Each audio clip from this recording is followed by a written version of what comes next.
story, a personal story, a little simple personal story like that gives you traction on those three things: understand, remember, retell. Hi there, I'm Charlie, your online business manager and WordPress expert. My goal is to assist small to medium business owners build their businesses with a focus on using the internet and online technologies in an appropriate and cost-effective manner. People hire me to take the stress out of managing their businesses and allow themselves to focus on what they do best. Today on my podcast, I have a guest. This is someone who I have known and admired for years. Gabrielle Dolan, or Ral as she prefers to be called, is an amazing woman who can tell a story or two.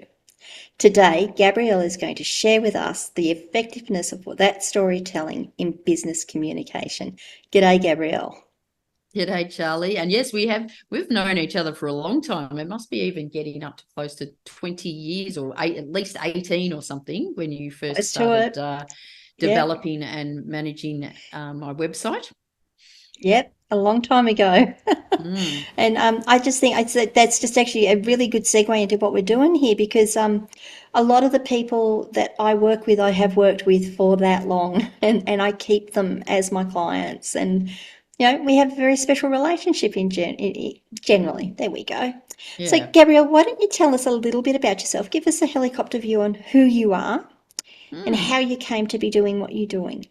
Yeah, well, I used to work in corporate Australia. So I worked at National Australia Bank for almost 17 years and, progressed up the ranks. I did actually start in technology. Unlike doing websites and stuff like that, I started as a mainframe computer operator, which is absolutely showing my age. Back in 1985, I think I first started in. So it was in my last, I guess, couple of years at NAB in senior leadership roles and change management roles that I started to notice that when I shared a story to communicate or to influence, the business, it seemed to get through. People seem to understand the message better, and not only understand it, remember it. So about 20 years ago, I did a little bit of research and thought, I think there's something in this storytelling. I think storytelling is an absolute skill that anyone in business should get better at. And so I guess with my background around change, around leadership, around designing and delivering training programs, I decided that perhaps I'm the person that could teach people how to do it. So that was 20 years ago. Storytelling wasn't very popular 20 years ago. So it'd be fair to say that it was pretty quiet. We had two girls were 2 and 5. So I just sort of thought, I'm just going to leave, give it a crack. If it doesn't work out, I'll go back and get a corporate job. But it'd be fair to say almost 20 years down the track, it's worked out because storytelling is now, I think, one of the hottest skills that any business is trying to learn how to get better at. That's amazing. But my first question is going to be, so tell us about storytelling. What do you mean by storytelling? Do you mean once upon a time in a land far a long time ago? No, I don't mean that. My focus is on how do you share a personal story to deliver a business message. So when I say a personal story, it's just like it just didn't happen at work. So I think, Charlie, maybe I reckon the best way to describe what I mean is to give you an example. So, and I think, Okay. and I use this example quite a bit because I think it just shows people what I'm talking about. That I'm not talking about, your once upon a time and fluffy stuff and your made up stuff and your, like getting people crying and stuff like that. It's not about that at all. It's just how do you communicate your message. And I'll probably share a couple of examples. I'll give you this example, but how topical is this? I've got a great Barbie story I can share with you too. But let me give you an example of what I mean. I go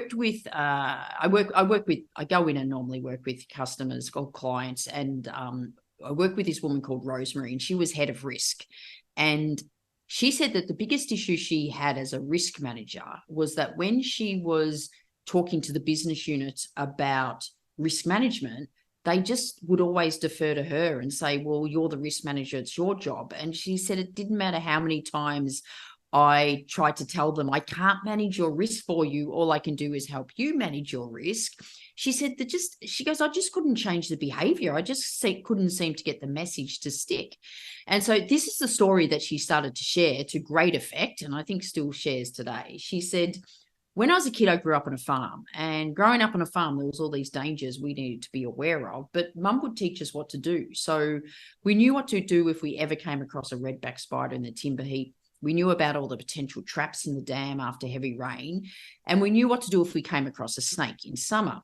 And I remember this one day, Mum was telling me to get my bike from the front gate. So I ran down the path, and then I just froze, because in front of my bike was this massive copperhead snake. But I remembered everything Mum taught us to do. So I played statues, and I slowly walked backwards until there was enough space between me and the snake, and I ran back to the house to tell Mum. And I'm sharing this with you because it reminds me of the role we play in risk. All I can do is give you the skills, knowledge, and advice. So when you come across your own copperhead snake, regardless of what that looks like, you will know what to do. So I share that because I think it's a great example. But Charlie, I want to ask you 3 questions after hearing that story. Does that story help you understand the role of a risk manager better and the role you play in risk? Absolutely. Yeah, absolutely. Absolutely. So it helps you understand the message. That's the main reason we're sharing the story. The second question I want to ask you is, do you think you'll remember it? Oh, gorgeous. Absolutely. Yeah. So our brain processes logic and emotion. That story's tapped into emotion, and that's why you'll remember it. And when I say emotion, I'm not talking about emotional, but it's tapped into emotion. And the third question is, if you had to, could you retell that story without losing its meaning? Yes, I wouldn't tell it in exactly the same way, and I'd probably muff up some of the facts. Exactly. You wouldn't do it word for word, but I reckon your listeners could retell it without losing the gist of the meaning. And ultimately, when you're trying to communicate, whether it's internally to your staff or whether it's externally to your clients or potential clients, do they understand the message? Can they remember it? So when the meeting's over or the sales pitch is finished or the presentation's done, can they actually remember it? And if they had to, could they go back and retell it? And a personal story, a little simple personal story like that gives you traction on those 3 things: understand, remember, retell, where facts, figures, data, I mean, you still need it. We still need all that, but that's not sticky. Data is not sticky. Logic and facts are not sticky. The story is actually makes your message sticky.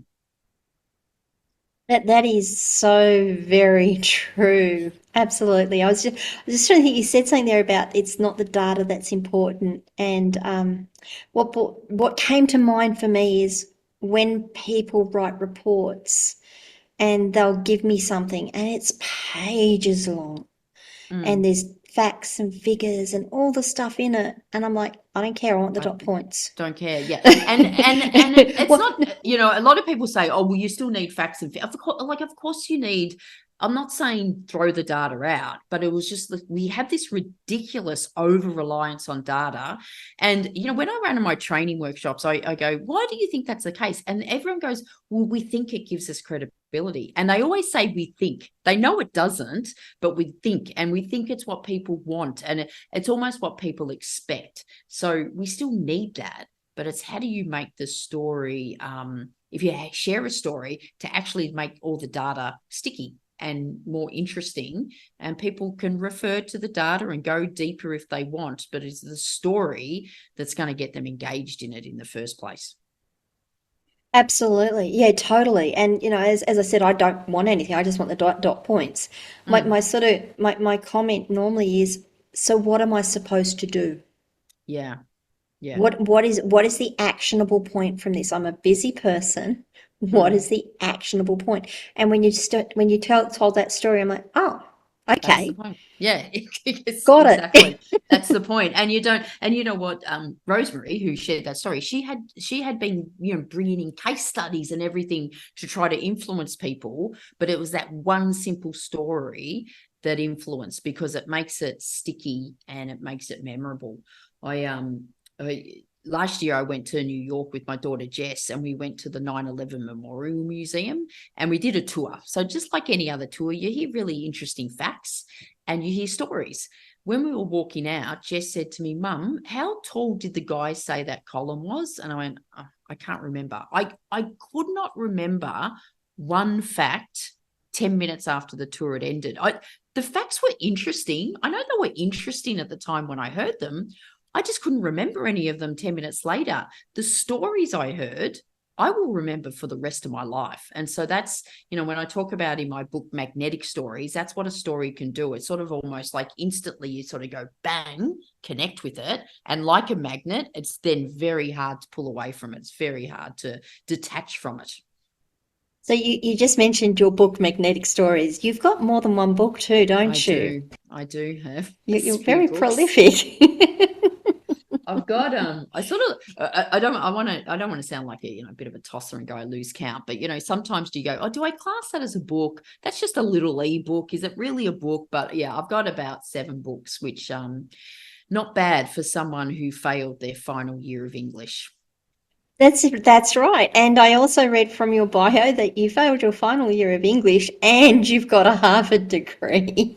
Well, I wouldn't say a degree. I would say Harvard study. I went to Harvard. I went to Harvard and did some of those executive education courses. But if you want to call it a degree, I'm happy. I've got the pencil from the gift shop to prove I was there. It's still amazing.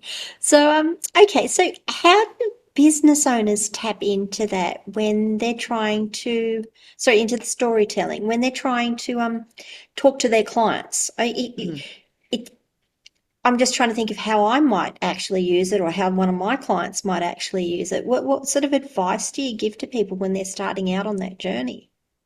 Yeah, so look, one of the things I think small businesses really can tap into around storytelling is the different types of stories they can share. So a really obvious one is what I call the creation story. And that is, why did you start the company? Like especially if it's a small business, right? And you're the founder, why did you start? And I don't want to know when you started and what you did. And I don't want to know why. What was that inspiration? And I can guarantee you there's always a brilliant story behind it.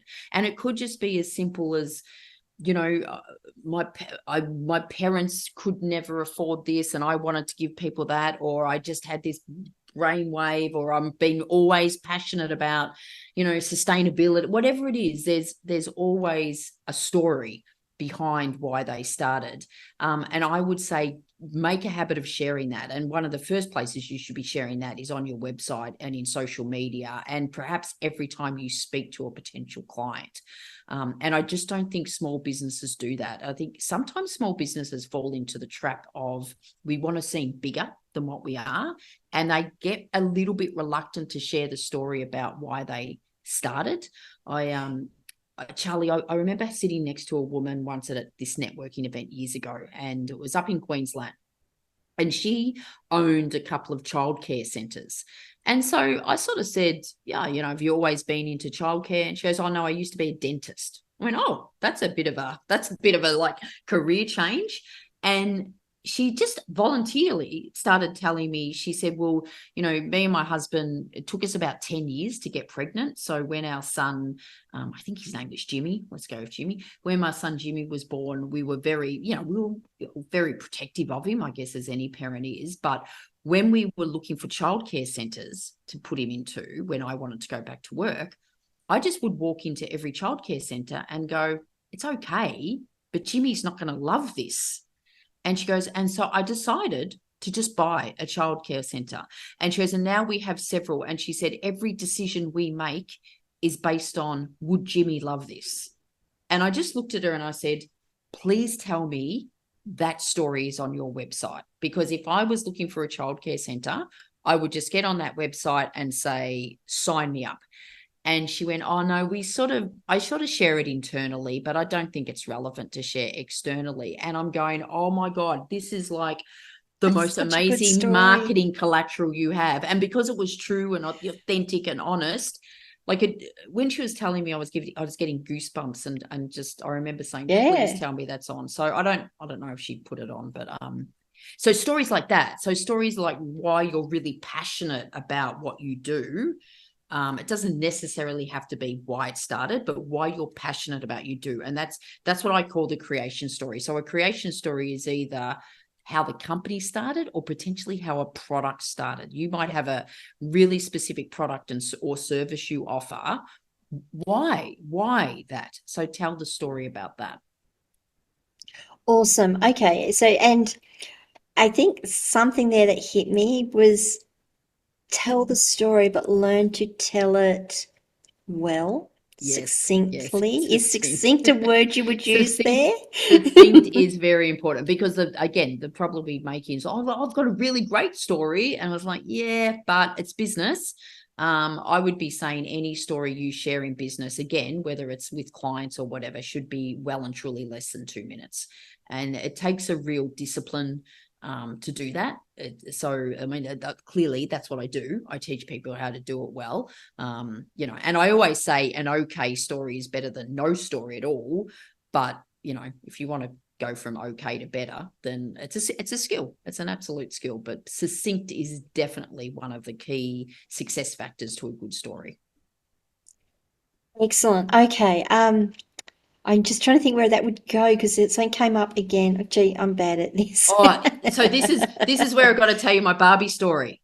Your Barbie, Okay. as in Yeah. Barbie, the As doll in Barbie. Barbie, the doll Barbie. I mean, the whole world's talking about Barbie at the Yeah, moment, okay. but That's that I that's was that movie that came out, right? right. Okay. I haven't seen it, Charlie, but everyone I've spoken to it has said it's unbelievably amazing. But anyway, I was onto this whole Charlie, this whole Barbie. I just called you Charlie Barbie, same. A few years ago. So this is one of the stories I have in my book, and so the backstory for me is I hated Barbie. I wasn't really into dolls anyway. I was a bit of a tomboy, so I wasn't into dolls, and I certainly wasn't into Barbie. And when Barbie was being for decades, when Barbie's, bad role model for girls, unattainable body image, I happily went along with that. And it was only until, in fact, I've got two daughters, and I distinctly remember telling people not to buy them a Barbie. I did not like Barbie. And researching the book I was looking for a lot of stories. I came across the backstory to Barbie. So the backstory is that Ruth Handler invented Barbie. She was one of the wives of one of the Mattel senior execs. And she had two children. She had a girl and a boy.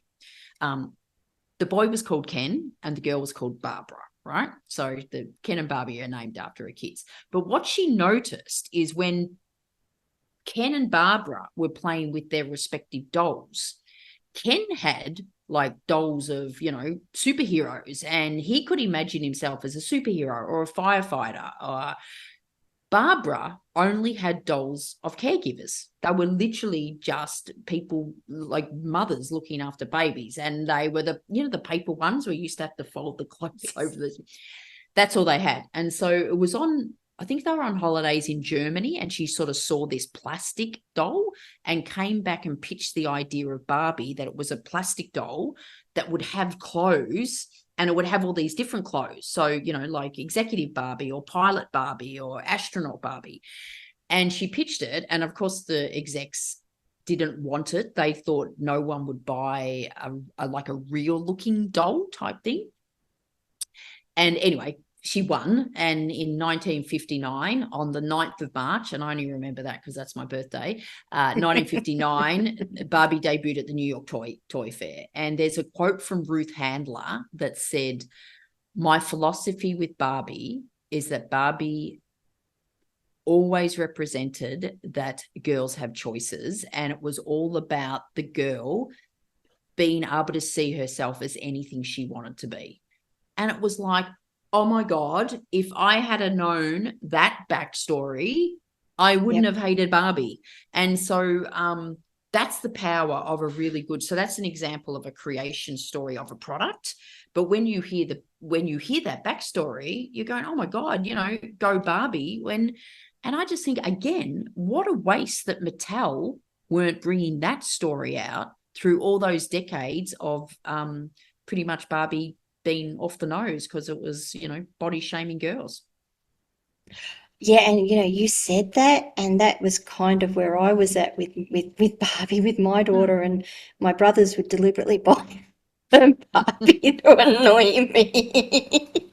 But that's a great story. It's a great story, and it's so it changed. You know, again, it's a great example of well, once you've heard that, now you can't unknow it. And it's when I wrote my book, so it's in the book. And normally, Charlie, you know, people read your book and you really want them to go, oh my God, I loved your book, loved your book. The first thing people said to me was, oh my God, you have completely changed my opinion of Barbie. That was the first thing everyone said to me. And you felt like going, and the rest of the book? Did you like the rest of the book? Well, maybe we don't remember the Barbie story. They remember the Barbie story. Remember the Barbie story. So this is a long answer to a question you asked me about like 45 hours ago. But that's just one story, the creation stories. And small businesses should always look at finding how they can share stories about how they've helped their customers, stories about their culture, so stories about their employees doing some really good stuff that live and breathe their values, stories around like challenge, how have you overcome challenges, and stories about the community, like what are you actually doing in the community. So but the creation story is a really good place to start for small businesses. So if I remember rightly, many years ago, and I cannot think of who the author was, but excellence, service excellence. The guy wrote about service excellence, and it'll come to me after we finish this, of course. But he showcased the DHL story, and one of the things that really struck me about that was that they had a really strong corporate culture about no matter what the mail gets through. And I know that's the American Post sort of thing, or the Post sort of thing, but DHL took that to the next level. And one of the stories they shared was this guy who couldn't get the mailbox open. And they had video footage of him actually manhandling it into his truck so he could get it to the delivery centre so they could open it so that the mail could get through. That's a really good story about culture of a company, and it really highlighted how that culture had gone all the way through to the lowest employee in their business. Yeah, and the power of those stories. I think any good induction program. Now, you small businesses, you probably don't have formal inductions, but you're going to have informal induction programs. Sharing those stories highlights to any new employee, this is what we mean. So you can go above and beyond and always do your best to serve the customer. But if you share stories about how previous employees have what they've done, that's as a new employee go, oh, that's what you mean. So like we do anything to serve and so stories really enforce the values and the behaviors that you want your team to follow. And that's really, really important. So where would you start as a small business owner, or where would you have someone start as a small business owner? They've got their creation story, it's in their head. How do they get it out so that it's actually tellable? Yeah, look, so I think the website's the obvious place. So write it out. We talked about before your stories being really succinct, like less than 2 minutes. When you write them out, I think they have to even be more succinct. So just like bring it down to, don't bring it down too much that there's nothing in it, and try to keep more the passion and the why in it, as opposed to resist the temptation to do in 1972 we did this, and then in 1980 we did this. You don't want it to be a timeline. So put it on your website. I would be putting on any social media you use. So, whatever social media you're currently using, your story could be on that. You could actually just record it. So do video. So if if you're the founder, or if the founder's still around, I would perhaps do that on video. And again, doesn't have to be professional, just, as long as it sounds good and lighting's good. People are doing a lot of cool stuff on their phones these days. So that's one way. The other thing I would do is, if you've done any work on your values, like what do we want to be known for? So it could just be as simple as, okay, we want to be known as being generous. We want to be known as being trustworthy. We want to be known as being innovative. Like, let's just say that's those three. Then of course you have to be all that, like you have to be that, but find stories that demonstrate that. So when have you been innovative? When have you been trustworthy? When have you been generous? And find opportunities to share them with either new clients when you just for potential clients or ongoing clients, because every time you're sharing a story, there's a whole lot of research that shows that you don't only connect to the story itself, but you actually connect to the storyteller. So you're sort of strengthening or fast tracking a relationship when you share, especially when you share personal stories to deliver a business value. Awesome. And yeah, so personal stories or that personal connection. We are small business owners. Our business really is us. I'm the front person of my business.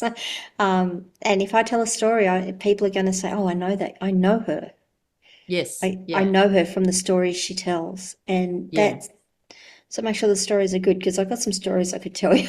Yeah. So I mean, I always when I run my training workshops, Charlie, one of the things I do is I get people, after I've trained them how to tell stories better, they get into small groups and they actually share a story. So they'll share their own story around one of their values, for example. And whether this is a public workshop so no one knows each other, or an in-house workshop so everyone does know each other, the first question I ask them is, what do you like? What did you like about that? And without doubt, they go, I actually really enjoyed hearing people's stories, and I feel like I've got a closer connection with them, with the people that shared the story. And that's to me, I come from storytelling as a purely practical perspective. This is going to help you communicate your messages more effectively. But the added benefit is people are getting to know you better, and it's strengthening that relationship. So that's exactly what you're saying. You share a story, people go, oh yeah, I know you. They feel like they know you better. Awesome. Now, you mentioned there that you run workshops. So my next question is, how do people, can people work with you? How can people work with you? How do they get in touch?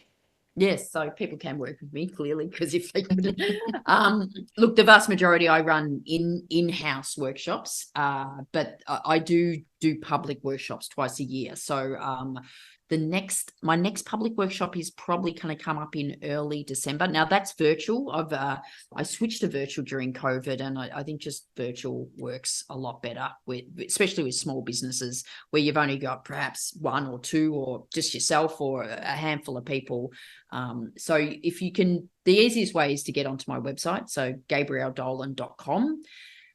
You can subscribe to me, and if you log into I've got a free 7-day storytelling starter kit. So it's free, as it says, and you'll get an email from me once a day for a week, and it's just going to get you started on storytelling. So the website, gabrielledolan.com, and LinkedIn. If you're on LinkedIn, I write a lot of posts on storytelling on LinkedIn, so that's a I'll good have place to to make find me sure as I'm well. following you. Yeah, I do a lot of examples of good business stories, so good creation stories, but I also do a lot of examples of how I share my own personal stories to communicate business messages, to actually role model how it's done.